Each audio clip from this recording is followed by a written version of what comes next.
السلام علیکم ناظرین، میں ہوں آپ کا میزبان ابراہیم حسین راہی اور آپ دیکھ رہے ہیں شمع ٹی وی۔ ناظرین محترم، ہر سال مسلمان یوم القدس کے طور پر رمضان مبارک کے آخری جمعہ کو مناتے ہیں اور پوری دنیا کے مسلمان سڑکوں پر نکلتے ہیں اور احتجاج ریکارڈ کرواتے ہیں۔ اس دن کو منانے کا مقصد مظلومین کے ساتھ اظہار یکجہتی کرنا ہے۔ اس وقت میرے ساتھ جواد حافظی صاحب موجود ہیں۔ سر، کیا کہیں گے اس دن کو منانے کا کیا مقصد ہے؟ کیوں کر دنیا بھر کے مسلمان جمعہ کو باہر نکلتے جمعۃ الوداع کے طور پر؟ بسم اللہ الرحمن الرحیم۔ امام خمینی رضوان اللہ تعالیٰ علیہ نے آج سے تقریباً 40 سال پہلے رمضان المبارک کے آخری جمعے کو جمعۃ الوداع، اگرچہ جمعۃ الوداع پہلے سی عبادتوں کا جمعہ ہوتا تھا، لیکن آپ نے اس جمعے کو یوم القدس کے نام سے عالم اسلام کے ایک اہم ترین مسائل کی طرف مسلمانان عالم کی توجہ کو مرکوز کرایا۔ تو اس میں اصل مطلب یہ ہے جی، یہ یوم القدس یوم خدا ہے، یوم اسلام ہے، یوم رسول اللہ کا مطلب یہ ہے، جیسے تازہ بیان میں رہبر عالی قدر حضرت آیت اللہ خامنہئی نے ارشاد فرمایا، 40 سال کے اس سفر میں اللہ کی رحمتوں سے ہم فرقواریت کی محدودیت سے اب نکل چکے ہیں۔ ہم اسلام کے آفاقی نظام کو دنیای اسلام کے سامنے پہنچاتے ہوئے دشمنان اسلام کے مد مقابلے کھڑے ہیں۔ تو اسلام چند ایک مسائل کا نام نہیں، بلکہ مسلمانوں کا جو جغرافیائی حدود ہے وہ کسی سرزمینی حدود نہیں، بلکہ عقیدے کی سرحد ہوتی ہے۔ تو پوری دنیا میں جہاں کہیں بھی ظلم و زیادتی، جہاں کہیں بھی مسلمانوں یا انسانوں پہ کوئی ظالم اگر استکباری طاقت ان کی آزادی کو چھیننے کی کوشش کرتی ہے، تو ان کے خلاف اٹھ کھڑے ہونے کے لیے یوم القدس کو منایا جاتا ہے۔ ایک لحاظ سے یہ عالم اسلام کا ایک پیغام ہے، مسلمانوں کو اپنے مشترکہ جو میراث ہے ان کی حفاظت کے لیے اٹھ کھڑے ہونا چاہیے۔ دشمن اگرچہ آپ دیکھیں امریکہ کی سربراہی میں نیٹو جو مختلف اقوام، مختلف قومیں اور مختلف ممالک پر مشتمل ہیں، وہ اسلام کے خلاف متحد ہو سکتے ہیں۔ تو اسلام کے نام پر جو ایک آفاقی نظام ہے، سب سے پہلے امام خمینی نے یہ محسوس کر لیا کہ جو ہمارا قبلہ اول ہے، قبلہ اول کے اوپر دنیای یہودی نصارہ صرف نہیں، بلکہ ایک میں آپ کو بتاؤں، صہیونزم الگ ہے، یہودیت الگ ہے۔ صہیونزم کا مطلب ہی اسلام کو مٹانے کے لیے سب سے پہلے قبلہ اول پر حملہ کیا اور اس کو چھیننے کی کوشش کو آج تک قابض ہونے کی ناکام کوشش کر رہے ہیں۔ تو دوسری طرف خانہ کعبہ کے وقار کو بھی ختم کیا جا رہا ہے اور قرآن کے خلاف بھی آج آوازیں بلند کرتے ہیں اور پیغمبر کی شان میں گستاخیاں کرتے ہیں۔ سر، میں اسی طرح آ رہا تھا کہ پیغمبر کی شان میں مغرب گستاخی کر رہا ہے، جی، تو ہم کیسے ان گستاخیوں کو روک سکتے ہیں؟ چونکہ مسلمان اتنے تفرقے میں بٹے ہوئے ہیں، شیعہ، سنی، وہابی، دیوبندی، اہل حدیث، ان فرقوں سے ہم ان تفرقوں سے کیسے نکل سکتے ہیں؟ چونکہ اس میں علماء کا بڑا کردار ہے۔ صحیح، اس میں یہ ہے جی، سب سے اہم تو یہ ہے اسلام کا الاسلام یعلو ولا یعلی علیہ، اسلام سربلند ہے، اسلام سے کوئی بلند چیز نہیں ہے۔ آج ہمیں ضرورت اس بات کی ہے مسلمان متحد ہو کر دنیا کی کوئی طاقت مسلمانوں کے مقابلہ نہیں کر سکتی۔ جیسے امام خمینی رضوان اللہ تعالیٰ علیہ نے مسلمانوں سے خطاب کر کے یہ فرمایا تھا، اگر سارے مسلمان جمع ہو کر ایک بالٹی اسرائیل پر اگر گرا دیے جائیں تو اسرائیل صفحہ ہستی سے مٹ سکتا ہے۔ اسرائیل کا وجود ہی ناجائز ہے۔ اسلامی ریاست پر، اسلامی سرزمین مسلمانوں سے چھین کر ایک ریاست کو بنانے کا مقصد اسلام کے اہم ترین اہداف کو نشانہ بنانا ہے۔ یہ مغرب کی سازش ہے۔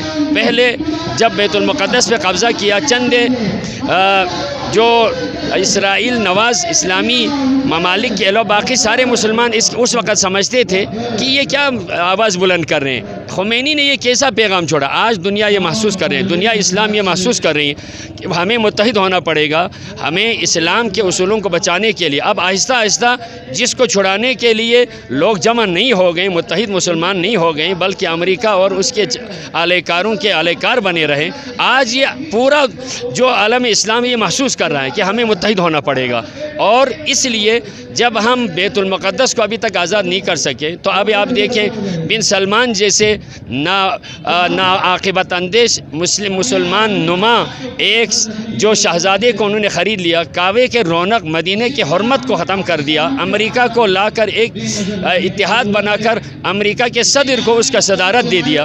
تو یہاں سے المیہ ہے، تو یہ اس سے دشمن کو یہ پیغام ملا، مسلمان کچھ نہیں کر سکتے۔ اس لیے پیغمبر کی شان میں گستاخی، قرآن کی توہین، آج ان تمام کا حل یہی ہے، مسلمانوں کو اتحاد و اتفاق کے ساتھ ایک ہی پرچم علم تلے جمع ہو جائیں تو انشاءاللہ دنیا کی کوئی طاقت مسلمانوں کے مقابلہ نہیں کر سکتی.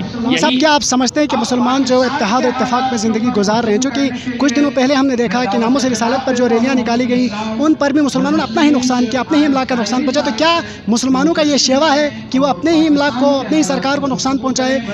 اس کے مقابلے میں ہم یوں بھی کر سکتے ہیں کہ ہم پرامن احتجاج کر سکتے ہیں، پرامن طریقے سے سچ اپنے کردار سے ثابت کر سکتے ہیں. تو اس کا یہ ہے جی وطن عزیز پاکستان کی، اگر پاکستان کی آئینی ہے اس کو اب دیکھیں، آج تک پاکستان نے اسرائیل کو قبول نہیں کیا اور نہ قبول کریں گے.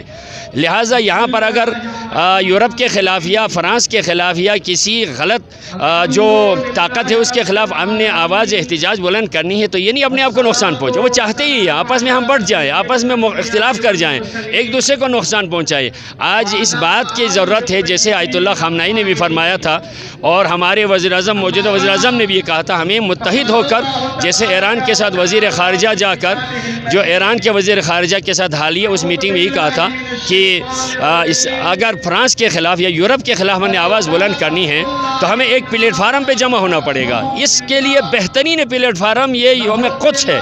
اس قدس کی آزاد جو دین کو منا کر ہم دنیا میں ایک پیغام بھیج سکتے ہیں. ہم ایک ہیں، ایک رہیں گے. دشمن کو انشاءاللہ جو اسلام کے خلاف ہے، مسلمانوں کے خلاف ہے، ان کو اور پیغمبر کی شان میں گستاخی کرتے ہیں، قرآن کی توہین کرتے ہیں، ان تمام کے مقابلے میں ہم سیسہ پلائی ہوئی دیوار بن کر، آج آپ یہ دیکھیں اسرائیل اپنے وجود کے لیے ترس رہا ہے. انشاءاللہ یہ پیش گوئی ہونے والی ہے. اسرائیل صفحہ ہستی سے مٹ جائے گا. امریکہ کی طاقت ختم ہو گئی. آج امریکہ کی دنیا پہ جو چودراہٹ تھی وہ ختم ہو کے دنیا کوئی نہیں مانتے. جہاں کہیں بھی آواز بلند ہو رہی، امام خمینی کے اس پیغام الہامی پیغام کا اثر تھا کہ آج پوری دنیا میں جہاں پر بھی اگر ظالم کے خلاف لوگ جمع ہوتے ہیں سب سے پہلا نعرہ یہ ہوتے ہیں امریکہ مرد آباد، اسرائیل مرد آباد ہے.